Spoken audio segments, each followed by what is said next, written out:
Okay, so now I'm about to show you guys how to adjust it. This kind of helps with air filtration, wind exposure, light exposure, etc. So the one thing you want to look for when you're looking at that, if you're from the exterior and you see, you can look above up here, there's gapping, right? So of course you get your lighting, you get your wind. If things are not compressed or not adjusted correctly, you will have that issue. Even on the bottom as well, you can look at these exterior brush seals and you see that there's a gap, right? Of course you don't see no light now because we are interior. However, once I go to the other side, you know, from the interior to the exterior,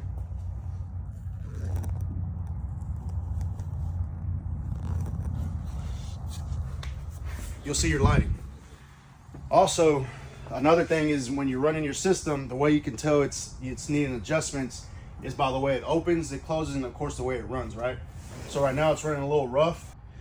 All right, so once you slide your panel on, the way you tell that you need adjustments and how this can affect the system and its operation is when you open this system, you're gonna hear a lot of noise that you shouldn't have to experience or even witness.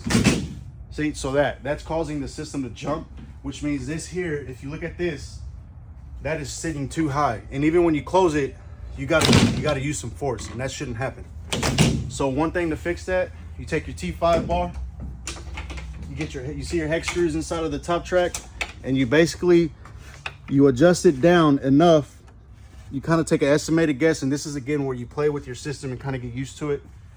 So it kind of has pros and cons to that. So when you adjust it correctly, you shouldn't, right there, I still need to come down a little bit more. So I'm gonna come down a little bit more. And it should go in and open smoothly. And again, the integrity of running the system with the adjustments being made, you won't see any there's no lighting in here. And even on the lower, when you go back down to the lower, the gapping should be eliminated as well.